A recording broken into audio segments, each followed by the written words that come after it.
We are living in an age of exquisite self-loathing.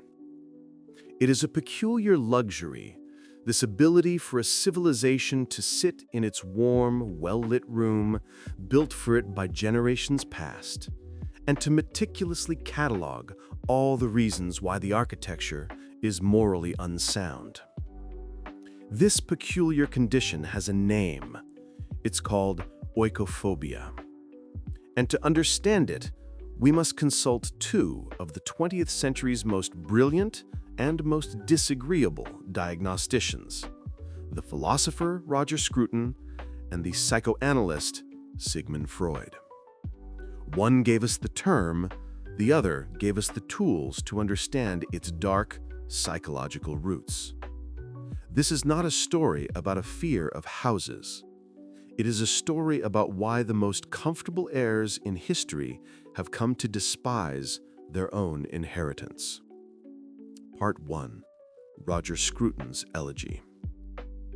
Roger Scruton, a man whose very countenance seemed to mourn a lost England, resurrected the term oikophobia from clinical obscurity and turned it into a political weapon. For Scruton, it was never merely criticism. It was, quote, the repudiation of inheritance and home. He developed this idea most pointedly in his later work, particularly in Where We Are, the State of Britain Now.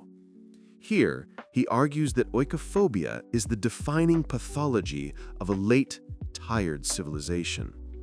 It is the mentality of the spoilt heir who, never having built a wall or fought a battle, can afford the exquisite indulgence of despising the walls that protect him and the battles that defined him. Scruton wasn't just talking about politics. He was talking about a spiritual void. He saw oikophobia as a kind of cultural parricide, a murder of the father, not by a rival, but by the entitled son. The oikophobe, in his view, is engaged in a frantic act of disinheritance. They look upon the monuments, the literature, the very moral framework of their culture and see not a foundation to build upon, but a crime scene to be dissected. His work is a long, mournful sigh against what he called the culture of repudiation. It is the habit, as he put it, where the habit of praise for the other is combined with the habit of blame for the self. It is, in essence, a failure of gratitude, and for Scruton, gratitude was the bedrock of civil society. Part 2. Sigmund Freud's uncomfortable truth. But to truly grasp the why, to understand the deep psychological engine of this self-repudiation, we must descend into the uncomfortable, dimly lit office of Sigmund Freud. For Scruton gives us the what, but Freud gives us the why. 50 years before Scruton, he laid the groundwork in his profoundly pessimistic masterpiece, Civilization and Its Discontents. His thesis is brutally simple. Civilization is built on a foundation of repressed instincts. Freud argued that to live together in peace, we must chain up our primal, selfish, aggressive, and libidinal urges, the chaotic infantile id. The rules of society, its laws, its traditions, its thou shalt nots, act as a collective superego, a stern, internalized father figure, constantly whispering no. This repression, Freud coolly informs us, is the price of admission to society. But it comes with a cost, a pervasive, low-grade, psychical discontent. We are, all of us, fundamentally resentful of the civilization that protects us because it demands we are not our true savage selves. And this is the brilliant, cynical connection. Oikophobia, in a Freudian sense, is this societal discontent turned inward as self-hatred. The culture itself becomes the ultimate superego, the ultimate strict father. The oikophobe doesn't just disagree with this father, they seek to destroy him in a grand public act of patricidal rebellion. They direct the aggression that civilization forbids them from aiming outwards against the other, and instead aim it inward against the source of the repression itself, their own home. It is a spectacular act of psychological transference. The rage we cannot express, we turn upon ourselves and call it virtue. And so we arrive at the great modern dilemma.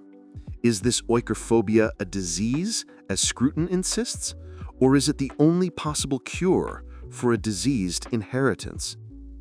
It is a wonderfully convenient rhetorical trick, is it not, to pathologize your opponents, to label dissent not as wrong, but as sick, to call the abolitionist oikophobic for rejecting the traditional institution of slavery, to call the reformer mentally unwell for pointing out that the foundations are in fact rotting. But let us not be so naive to think there is no truth in Scruton's lament. There is a vast chasm between the surgeon who cuts to heal and the nihilist who smashes the statue because he lacks the talent to carve his own. A society that engages only in self-flagellation, that sees no beauty, no wisdom, no value in its own story, is a society that has lost the will to live. It is a patient on the psychoanalyst's couch who has decided the only solution is to cease to exist. It is, as Scruton feared, a culture of repudiation that offers nothing to replace what it tears down, but a vacant, rootless, and profoundly lonely freedom. Conclusion: living with the Father. So where does this leave us? Trapped, as Freud knew we always are, in the unbearable tension between our wild desires and the chains of civilization, between the need for a home and the rage against its rules. The oikophobe and the uncritical patriot are two sides of the same underdeveloped psyche. One is the rebellious adolescent who believes that by burning down the family house, he will be free. The other is the timid child who believes the house is perfect and that the father can do no wrong. The mature adult, the true citizen, is the one who can live in the house without being a slave to its every design. They can acknowledge its flaws, its dark corners, and its outdated plumbing, while also appreciating the genius of its structure and the shelter it provides. They understand that the only way to truly honor an inheritance is not to worship it, but to improve it, to fix the cracks, to add new wings, and to ensure it is sturdy enough for those who will come after.